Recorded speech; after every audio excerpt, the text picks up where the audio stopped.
banca para adaptarnos a los nuevos tiempos, reinventarnos, desaparecer para crear un nuevo sistema moderno y eficaz que ya se entiende por todas partes. My name is Jake Montetiao. Welcome to the Zizek channel. I'm joined here today with Slavoj Zizek.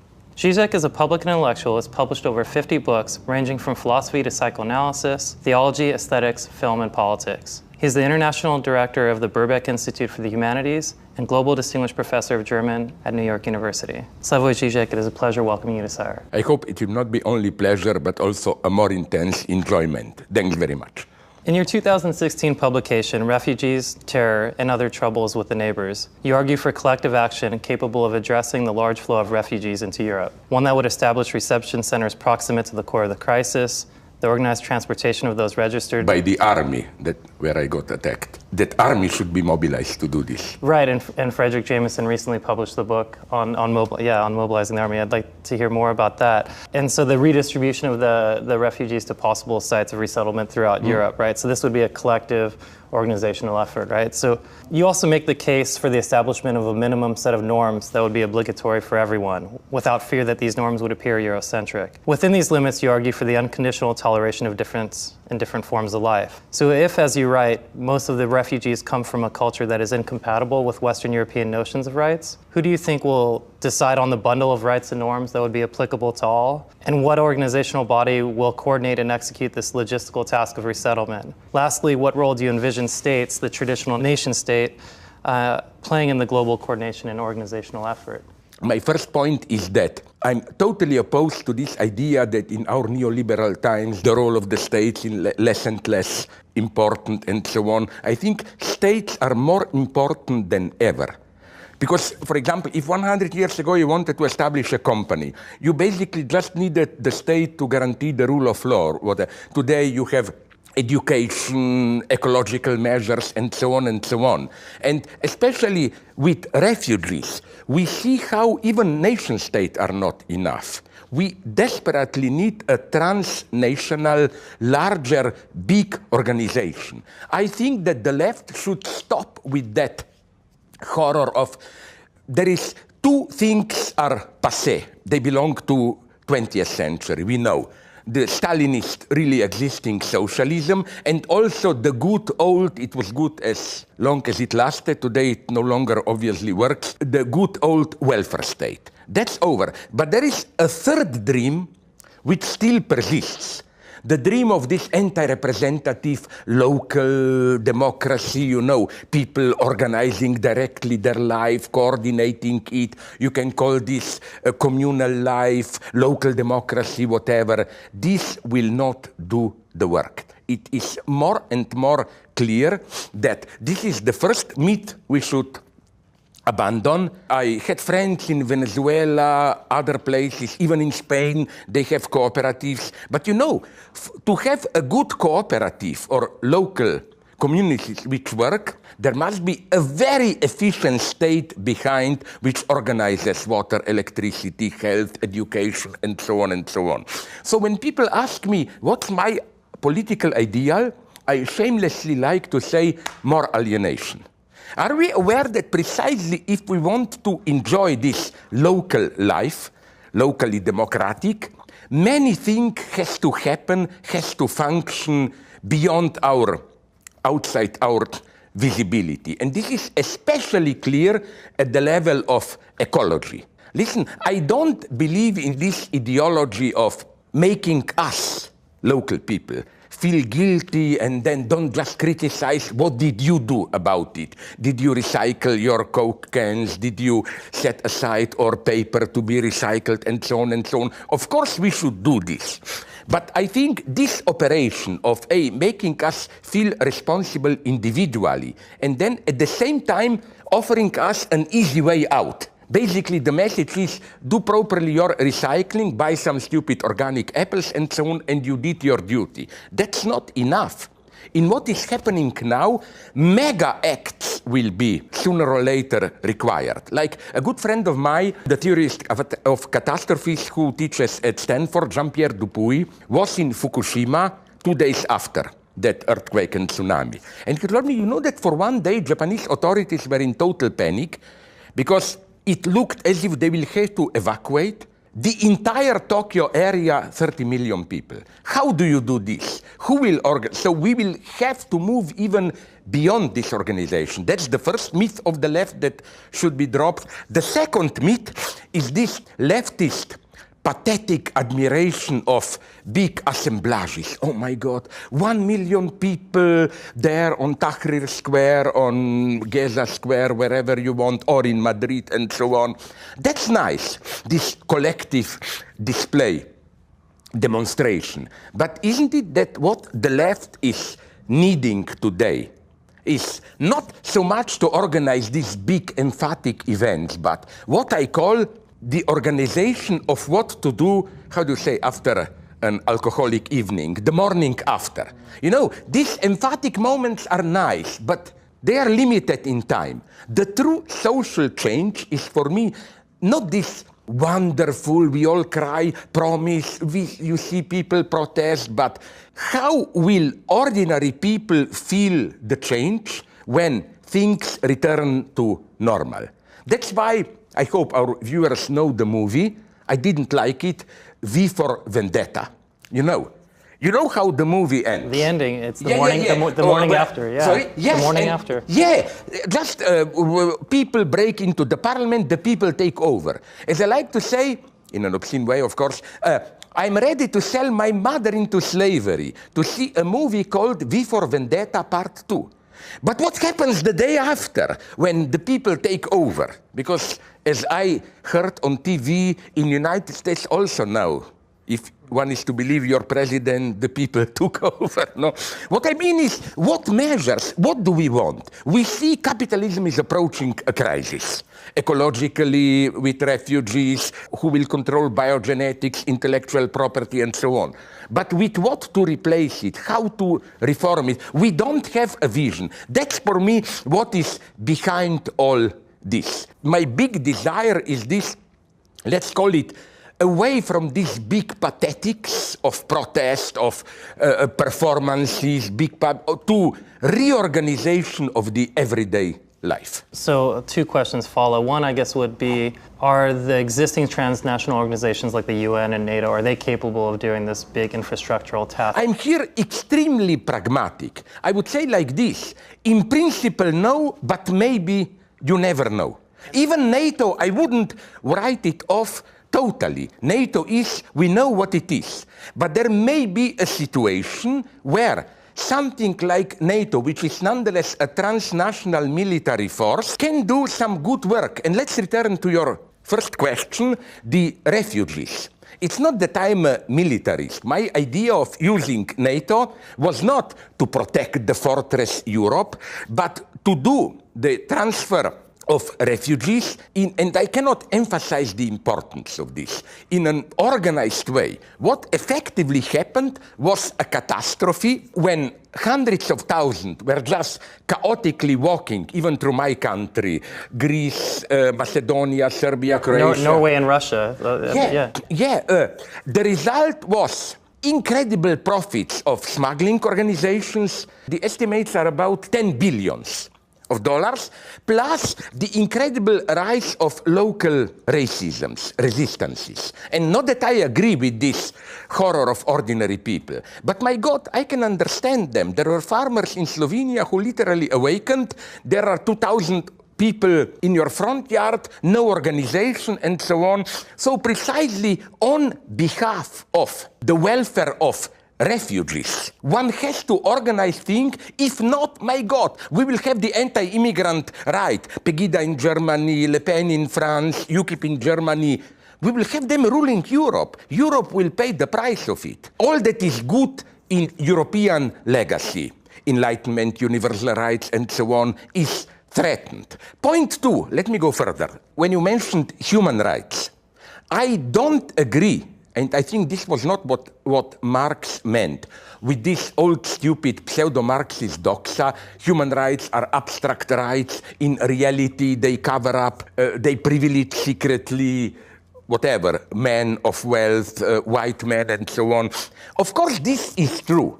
But from the very beginning, precisely because of their abstract nature, human rights had a genuinely subversive potential. Look, they began as, of course, human rights. Effectively, it meant at the beginning the rights of the white people of property, usually men, and so on. But it immediately exploded. Mary Wollstonecraft, and so women said, why not us? Haiti, the greatest thing, I think, greater, more important than French Revolution, Haiti Revolution. Black people said there, we also want it. And the greatness of Haiti Revolution is that they didn't want any shitty return to their roots, Alex Haley roots. We leave this to Hollywood, no? They wanted a modern democratic republic like the French, and so on. So I think that we should definitely not just condemn human rights. I'm the first to agree that human rights are often used as a mask to cover particular Western interests and so on and so on. But nonetheless, there is an explosive potential in them. Second thing that you said, this incompatibility of ways of life. I don't mean this in a stupid Eurocentric sense, like we Europeans are more civilized, they are primitive. I'm just saying first that there are obvious problems. Each community has a certain way of life, which is not so much abstract ideology in what God you believe, but which determines these everyday routines, how women are treated, children, relations of authority, and so on and so on. And it is absolutely crucial to prevent tensions, to establish explicit rules to talk about all this openly. The catastrophe in Europe was that the liberal left prefers not to talk about it. If you mention these problems, you are already Islamophobic, racist, and so on. And the result is what? That you get, you know, Marine Le Pen, UKIP, and so on and so on. All I'm saying is, let's recognize that there is a problem here. For example, in Germany, you have thousands of girls every year who escape their family because they fell in love with a German boy or whatever. They want to live the usual Western, more open, permissive, hedonist daily life. Then, of course, their families want them back. They go to the police. You have to do something here. And I just think it would be good to have the rules, to set some limits. Like, okay, you live your way of life, but what do we do if a girl in despair turns to police? I don't see anything racist in it. When you said, but which rule we will establish here? Who decides on the bundles of rights, norms, and values? I mean, I'm trying to sort of situate that position vis-a-vis like a Rawls bundle of rights or Habermasian deliberative democracy kind of bundle of rights that we, you know, it's the continuation of the Kantian Rousseauian Enlightenment project as to settle that question once and for all. I don't want to go into that debate now, but I must say I am, although I'm very critical of Habermas and not Rawls, but at this level, I'm more on their side than on the side of these cultural particularism. Like we have all different ways of life and so on and so on.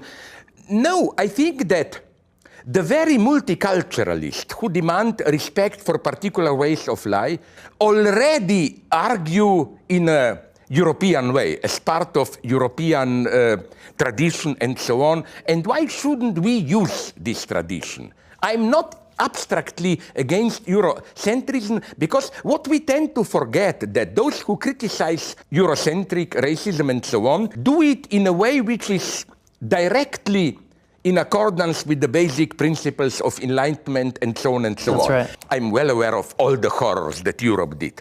But I think that the fact that today anti-Eurocentrism is so popular is an effect of a much darker phenomenon, the decline of meaningful democracy, civil freedoms, and so on and so on. Isn't it clear that even in the United States now in Trump, not to mention Russia, India, China, and so on, a new political form of capitalism is emerging, a much more authoritarian capitalism. This is the true danger for me. We can call it, which is a racist term, I don't like it, capitalism with Asian values or whatever. But, and even we feel this in daily lives because we feel free. If you ask an average citizen today, okay, you feel free if you feel free, but in what sense are you free? It's mostly the freedom of choice. Well, I can read whatever I want, I can travel where I want, I can get a job that I want. Haha, here already begins, if you can get it. But my point is, this is not enough in European tradition, and not only European, even other traditions, to define freedom. Freedom for me is not just the freedom of choice within the existing scope, panoply of possibilities. Freedom at a more radical level means also to change the very frame. Not just freedom of choice within, because isn't this our basic paradox in the West today, that the more we emphasize these intimate freedoms of sexual freedom, whatever, the larger social process is becoming more or less totally impenetrable. Nobody knows what is happening. Big decisions are made by experts and so on and so on. This is what makes me suspicious about all this LGBT and separated toilet stuff. Of course, I'm for them. But my God, isn't it that those in power are offering this as topics of debate to obfuscate the big economic transnational choices of how global capitalism functions and so on? We don't even debate about that. Without this, we are lost. We are approaching to a new authoritarian society. That's why I disagree with those who claim, oh, with Trump, we are in fascism. It's not as simple as that. Donald Trump as president is, for me, the paradox of, let's call it, liberal fascism. In the sense that at individual level, you can buy pornography, maybe even take drugs, whatever. All that is kept. But nonetheless, the power relations are more impenetrable than ever. That's the problem for me. And back to refugees, which is why, my last point, I also don't agree with this unilateral emphasis of humanitarian aspect. Like, oh my God, do we Europeans still have a heart? Hundreds of thousands waiting there. Can we just watch it and so on? I agree we should be more open there. But my God, what we need is a much larger social, economic, geopolitical vision. We all agree that the solution is not just, let's open our borders, they all come to Europe.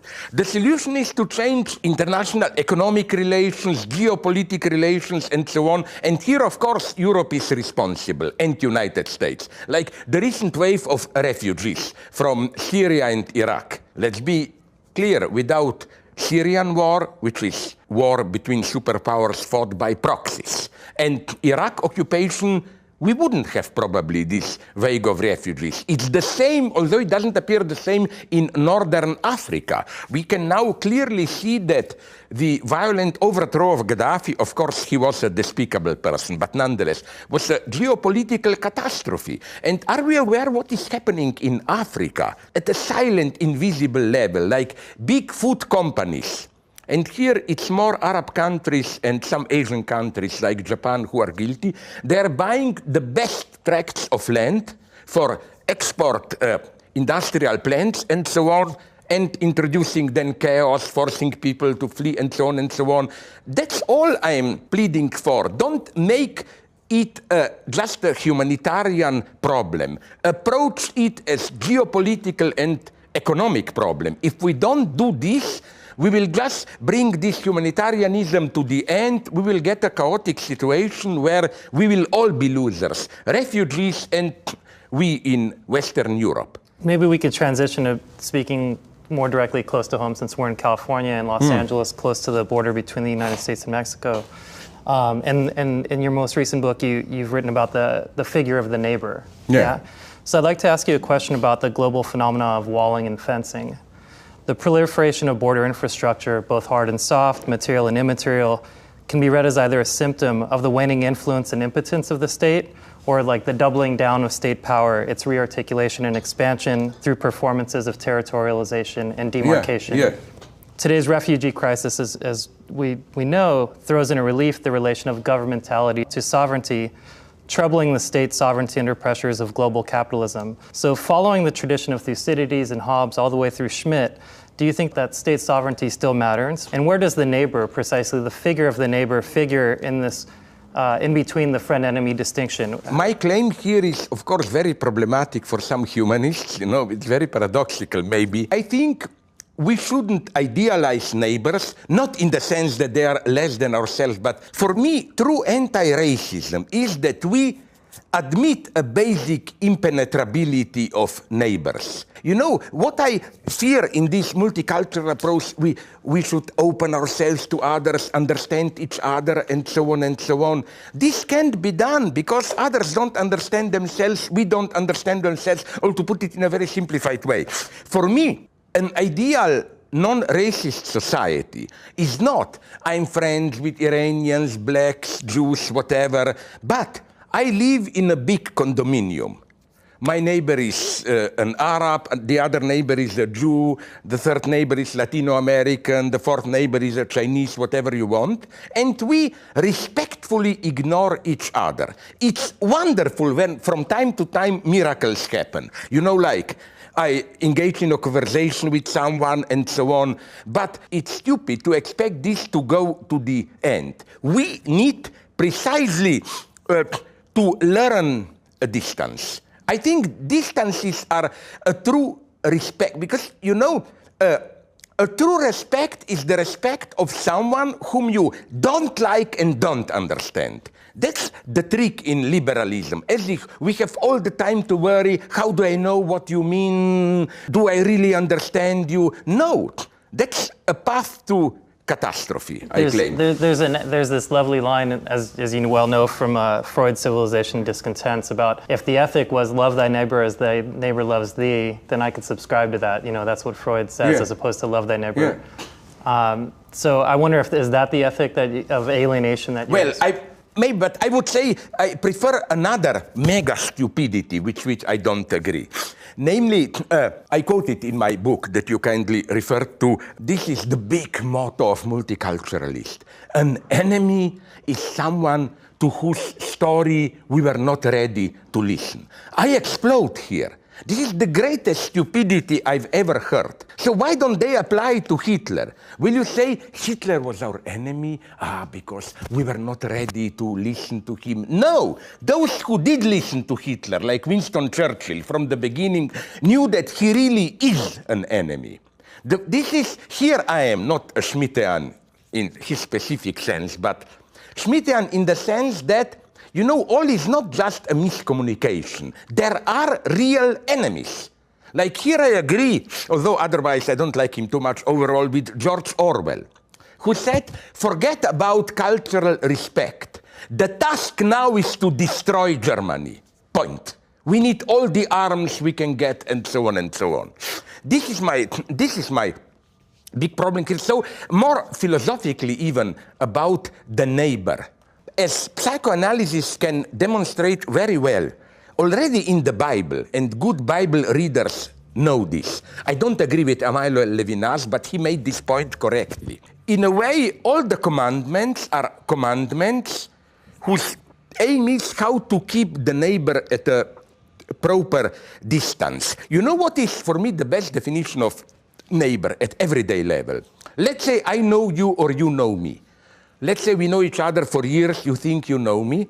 As such, I'm not a neighbor, I'm your fellow man. The one who is like you, you can identify with me. But then all of a sudden, I do something. It can be a great thing, I unexpectedly sacrifice myself, or it can be something horrible, like I beat a child, I squash some animal, whatever. And at that point, you know, you have this experience, my God, did I really know that guy? What is the abyss in this guy? That's the neighbor. That's the neighbor. So again, even in authentic love relationships, I claim, I very much, sorry to use this stupid tautology, love to be in love. But I don't trust in this total fusion. You know, all great poets knew that. In an authentic love relationship, the distance must be kept. The other remains an abyss for you, which also means an abyss for themselves. If we look deep into ourselves, we are dead. Maybe some of the guys who will listen to us like classical Westerns. My colleague Hegelian philosopher Robert Pippin gave along these lines a wonderful reading of the final scene of maybe the greatest Western of all times, John Ford Searchers. You know, John Wayne wants to kill the young girl because she became like an Indian. And then when he sees her there at the end, you see for a brief moment his perplexed face, And then he grabs her and doesn't kill her, brings her home. And Pippin gives a wonderful description of what happens there. It's not that he sees her humanity and so on. It's the moment of perplexion. He sees that she is a neighbor for him, that he is also a neighbor to himself. He doesn't get it. That moment of existential openness is what defines the neighbor.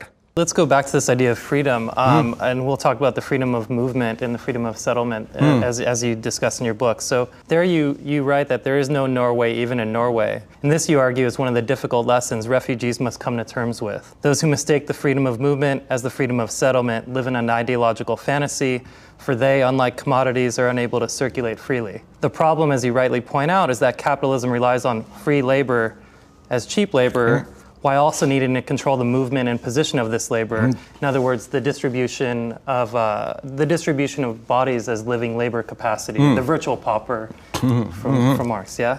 So my question here has to do with two related words, occupy and occupation.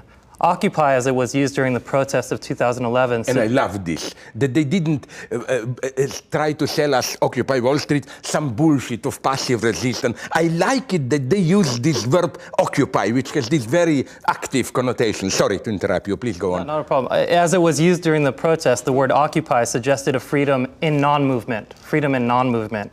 That is, with the literal taking place of public space. The protesters occupied their occupation. So how would you characterize this freedom of non-movement in contrast to the prevailing conception of freedom as movement, of open borders, etc.? My God, it almost sounds that you are, sorry to be so obscene towards myself, that you are, in this last question, almost too philosophical for me, you know. But I will say this thing. For me, Occupy Wall Street was just the beginning. What matters is not what they demanded, but the very fact that they did it. This was for me the immobility. In the sense that... Bartleby, it's like Bartleby's refusal. Yeah, it's like Bartleby, yeah. I prefer not to. It opened up a certain space. But I don't know even if it was possible for them to move further. I debated with hundreds of them.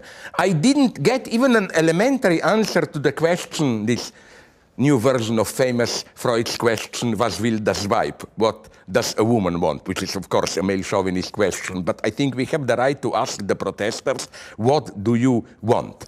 They didn't know it. I don't reproach them for that. You know, most of them were, I would characterize them as, with all viciousness, as left Fukuyamaists, or humanitarian Keynesians, you know, less corruption, more healthcare, more and so on. But there are big questions here. Is this enough? What to do? And so on and so on. For me, what we are witnessing today in the United States with the election of Trump and so on is, to put it again in these ironic terms, the end of left Fukuyamaism. Even the majority of American liberal left, they basically accepted the premise of Fukuyama, which is, we found the ultimate form, de facto we cannot think beyond it. Some kind of democratic capitalism. Okay, we try to make it as good as possible, welfare, health, education, and so on, but that's it.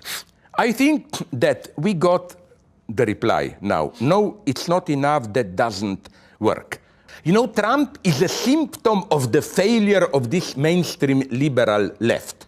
And if we just fight Trump, we are doing what in medicine they call, I think, symptomal healing. You have a serious illness, you just take some pills to ease the pain.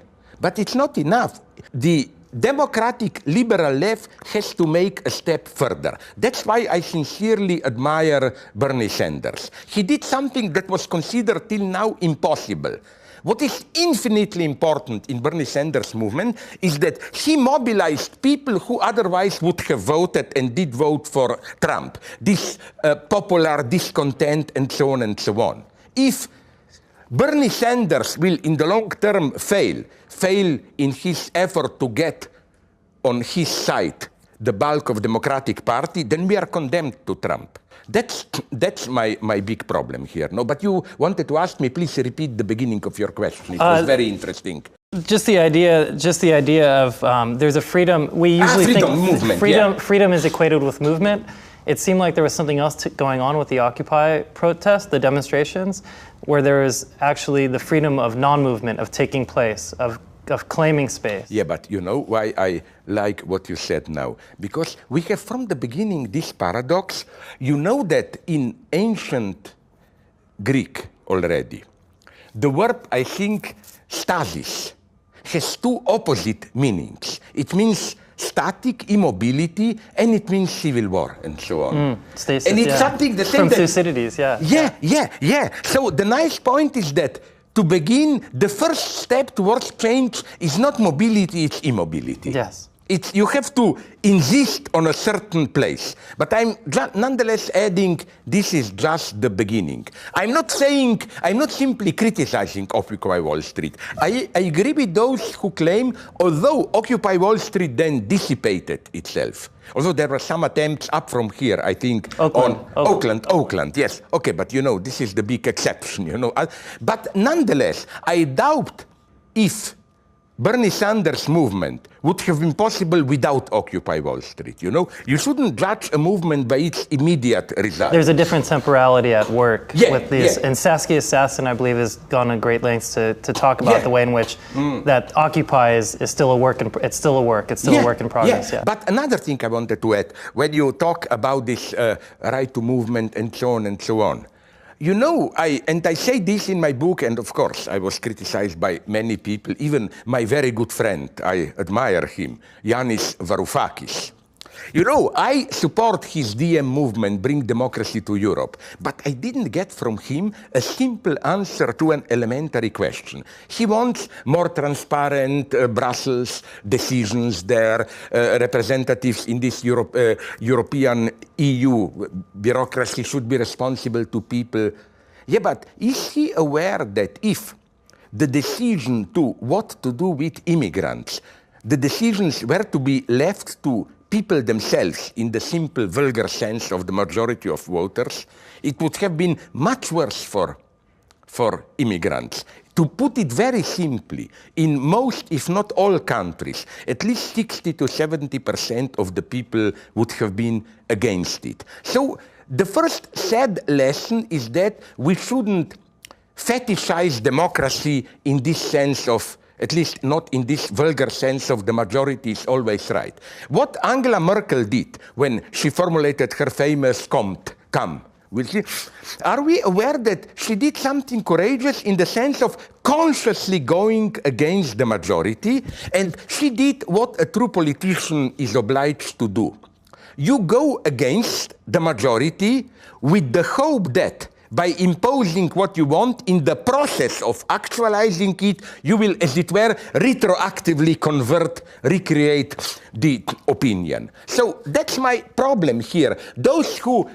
I find it funny how those who advocate opening of Europe to refugees, at the same time advocate democracy in the simple sense of transparent decisions and so on, don't explain what this means in the recent situation. Again, if the decision would have been left to people in individual nation states, it would have been a catastrophe for refugees and so on. So here I am on the side of human rights and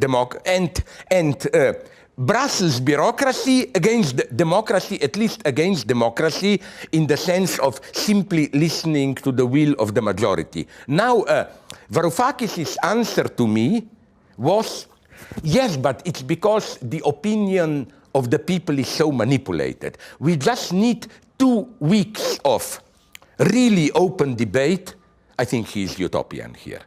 I think that he still has this old, naive, maybe Marxist belief that ordinary people are basically good. We just have to present them with facts. I'm much more a pessimist here. I always like to emphasize, no, people on average are filthy, egotist, hypocrites, and so on. And what I trust a little bit are precisely superficial manners. For example, very briefly, a South African friend told me years ago, when there was still apartheid, a wonderful thing happened there.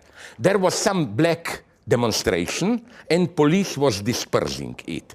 So there was a scene, a white policeman with the stick was running after a black lady, obviously of a middle class because she had high heels and so on. You will see why this is important. And then at a certain point, the lady lost one shoe.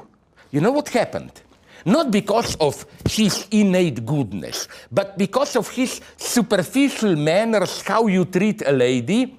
The policeman stopped, picked up the shoe and gave it to her. And she put it on, and then they looked at each other, and like, what? Should we play the game? Now we go again? The policeman was so embarrassed that he turned around and walked away. You know why I like this example? Again, it's totally wrong to read it as, oh, his natural goodness came out. No, what came out was this automatic reaction of good manners and so on. My belief in the great, I think, Alcoholic Anonymous motto, fake it till you make it. You know, don't mystify the other. You know, I quote her in the book. This is maybe the quote which I like the most in my book. You remember Ruth something, the Jewish lady, who was so surprised when, after World War II, she was a Holocaust survivor. She met a Jew who was also Auschwitz survivor, and who in Israel was talking about Arabs in a totally racist way, and so on and so on. And then Ruth Klüger, I think, was her name. She was even teaching somewhere here at UCLA, I think even. Now, she unfortunately died. And then she said, first I was shocked. My God, that guy went through all the suffering. How could he behave, in such a racist way? Then it did strike her. She said, but you know, Auschwitz was not just a physical catastrophe. It was also an ethical catastrophe for most of the inmates. It is not true that when you go through extreme suffering, this is a kind of a ethical catharsis. You survive, if you survive, of course, as a good guy. No, it ruins you from within. That's the most tragic lesson of poverty, exploitation, and so on and so on. They are not saints. That's why I quote in my movie, Preston Sturges' Sullivan Travels, against Frank Capra. Frank Capra has this, you know, if you are poor, you must be good, and so on. This is such mystification, such patronizing mystification. We live in a time when the disorder of language is increasingly experienced through the disorder of politics. For me, the word deal best crystallizes this disorder insofar as it... You mean deal when Trump says, I want to make a deal, like running like a big manager. Yeah, exactly. Yeah. The word deal best crystallizes this disorder insofar as it reduces politics to a zero-sum game of winners and losers. Yeah. So what do you think the word deal is doing in the Trump lexicon? But you know, Trump has so many paradoxes and inconsistencies because precisely what he's doing in his actual politics, the way he approaches the Mexican immigrants and so on, it's precisely not a deal. And also, for example, there are so many inconsistencies with Trump. For example, it's absolutely crucial. The inconsistency towards Jews of his politics. On the one hand, okay, although there are some oscillations, he supports Israel. But at the same time, at least people around him, at least some of them, many of them, are anti-Semitic. But I claim this is not a simple inconsistency. This is a tendency. I used the term already 10 years ago together with some of my Jewish friends, and they thought I'm crazy. Now it's becoming reality. Zionist anti-Semitism. The politics of you support Jews if they are far there defending us from Arab bandits. But here, no, there are too many Jews, too much influence, and so on and so on. This is an extremely dangerous tendency, I claim. You know who was the first Zionist anti-Semitic politician? I quote him, at least in my new book, Reinhard Heydrich. You know that he wrote a text, I quote it in 1938, I think, when he says, Jewish people are incredibly capable. We wish for them to have a homeland where they will be totally free to develop their abilities, and we should respect them, establish good economic relations with them. We just don't want them here. And then they made a deal. Because of this, they tolerated till 1941. Jews were allowed to go out peacefully if they promised to go to Palestine. They even were allowed to keep some money if they spend that money for German industrial products and so on and so on. But what I want to say is this with Trump. You know what I'm afraid now? Don't fall into what I call Jon Stewart trap. Just this eternal left liberal making fun of Trump. We will lose this game. I'm not saying he's personally not stupid, but I'm just saying that at least for a couple of years, his solution may work. For example, with all his anti-immigrant propaganda, it's already clear now that he's doing something much more tricky. He will deport some so-called criminals and so on, but he will be very careful not to disturb middle classes who still want their illegal immigrants, gardeners, and so on to do the work and so on. And it's the same with many other. Maybe he will, with many other of his projects, maybe for some time it will work, to put it simply. But for me, one of the true dangers of Trump is the, let's call it, disintegration, regression of public morals, of how you are allowed to speak in public. And this is not just Trump, this is a general regression. For example, can you even imagine 10, 15 years ago that we would be allowed to even debate about torture? Now it's a legitimate topic of debate. Here I am for dogmaticism, as I always emphasize. For example, let's take rape. I wouldn't like to live in a society where you have to argue why rape shouldn't be tolerated. A society where somebody who, for example, brings out the terrible, vulgar argumentation, you know, women really want it, they just out of false shame protested, but blah, blah, blah.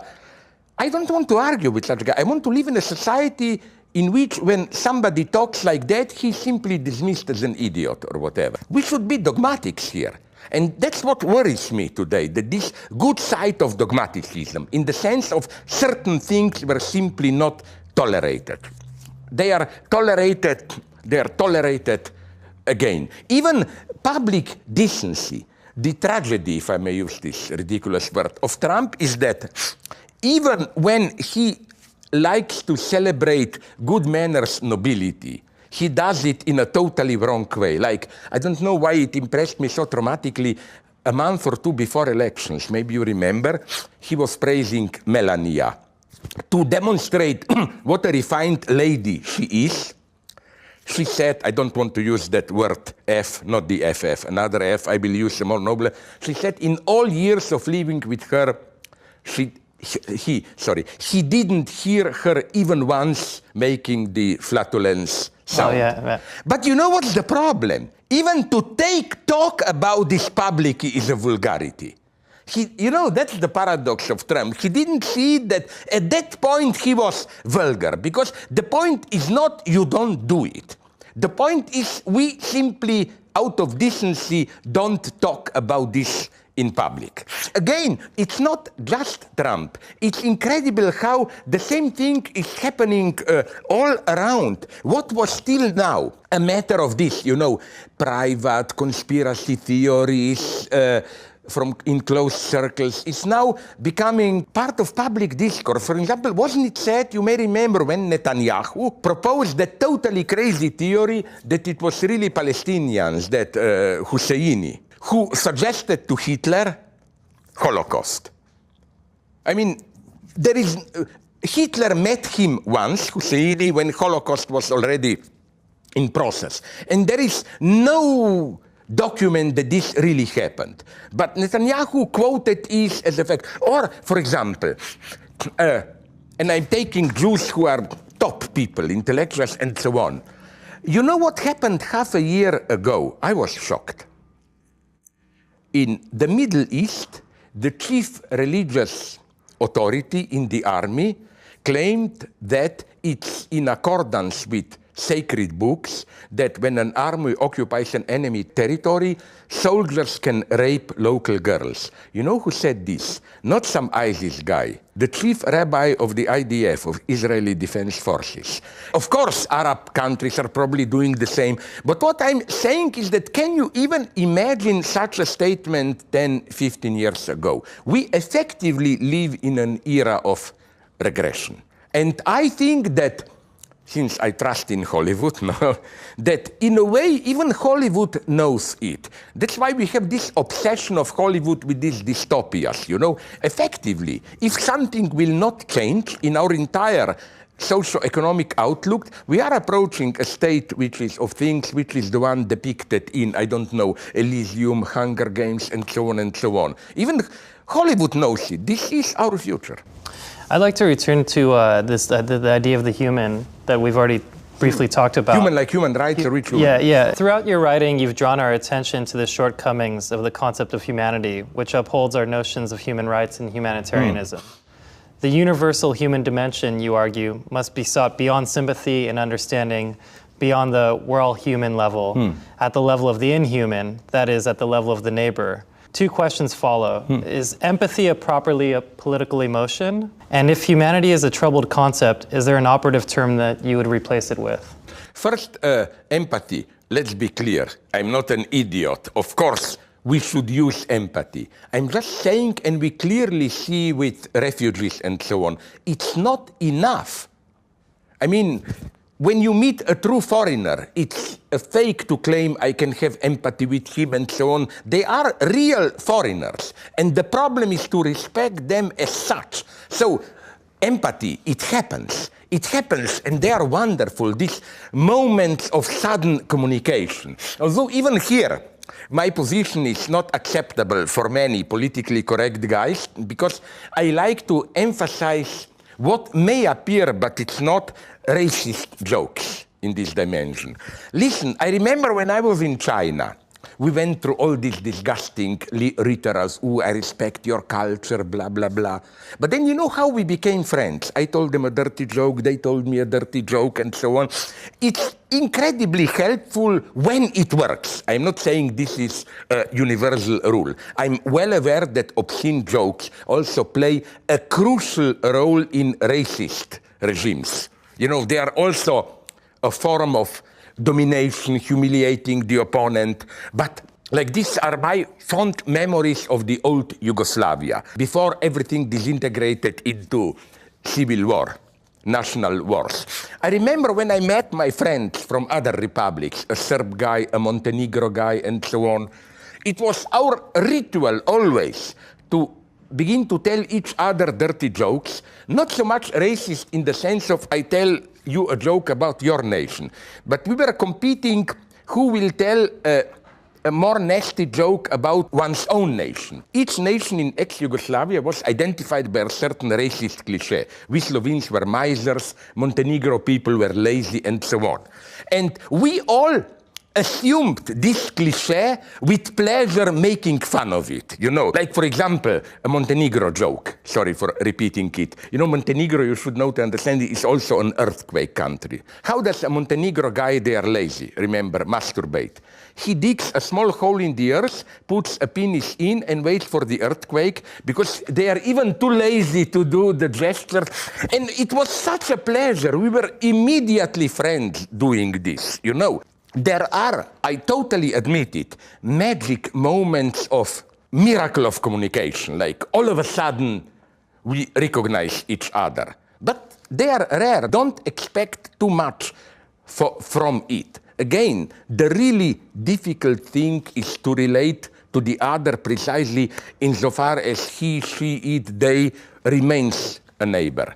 I don't believe in this saying that ultimately, we are all humans, we are all the same. No, this can cover up the worst racism and violence. Like I remember when I was in Israel, all media reported on a story which I found pretty disgusting.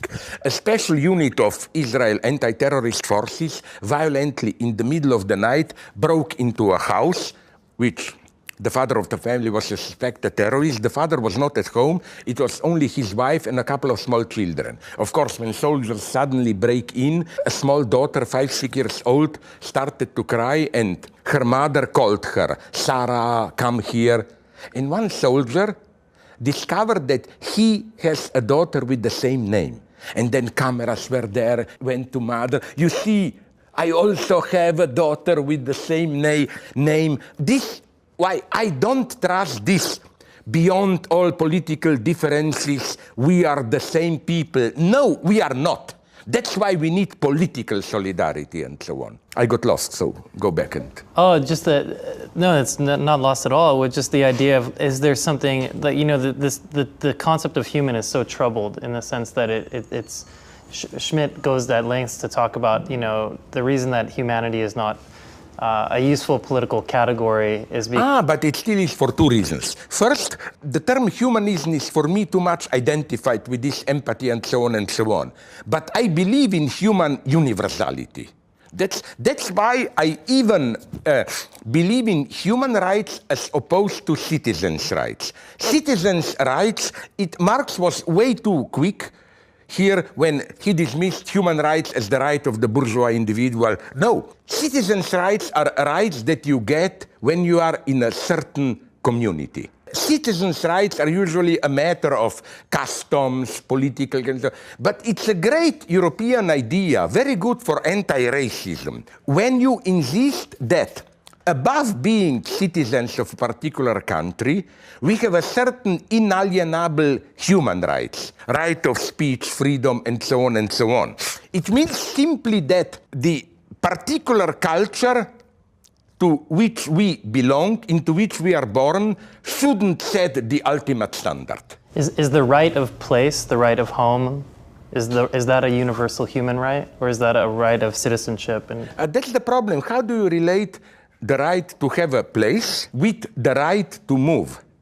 Like, you know, this is an open question. There is no simple answer. That's why I'm skeptical about those who claim, you know, like we in Slovenia were a little bit shocked. Thousands of every day average for some time 4,000 to 10,000 immigrants a year ago passed through Slovenia. And they were interviewed by journalists, you know, like, do you want to stay here? Where do you want to go? And we were a little bit annoyed because, you know, most of them replied, no, we looked around, you are too poor a country. No, we want Norway, UK, Germany, whatever. The problem is this one. How far do you go here? Of course, the communist ideal should be you go, you move everywhere. But listen, it's a very brutal, realist question. What should Norway do if, for example, and Norway has only, I think, 4.5 million people, when another 2-3 millions want all to move to Norway? Another paradox of these refugee ideologies was that they wanted chaotic freedom of movement. When police tried to register them, they said, no, we are not cattle, you register cattle. But at the same time, they wanted Norway. But Norway is a well-organized welfare state where everyone is categorized up to the details and so on and so on. That's for me the tragedy of refugees. They had a certain idea of Norway. They have to accept that they will not get it in Norway. Also, we should talk openly about these problems. You know, we in Europe like to criticize ourselves that we didn't do enough for integration. Here we go back to the neighbor problem, and I understand them, it's not a criticism of immigrants. Why do we automatically presuppose that they want to be integrated? What do we mean by integration? Usually by integration, we mean they should be integrated into our society. Do they really want this? Obviously not. They want to keep their way of life. And then again, we have to establish rules. But you see my point.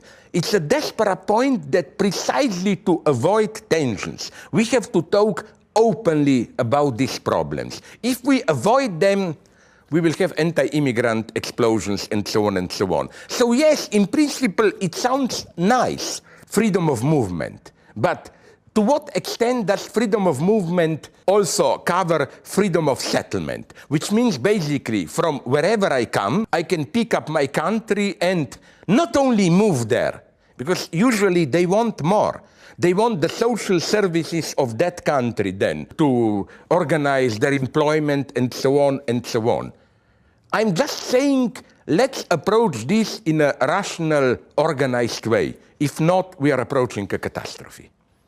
Well, Slavoj Zizek, it's been a pleasure. Thank you so much for joining us today. The pleasure was also mine, although let's be patient. When we will awaken tomorrow morning, maybe it will be remembered as a nightmare, but maybe it will be a pleasure. Thanks very much. Thank you, and thank you for watching the SIARC channel.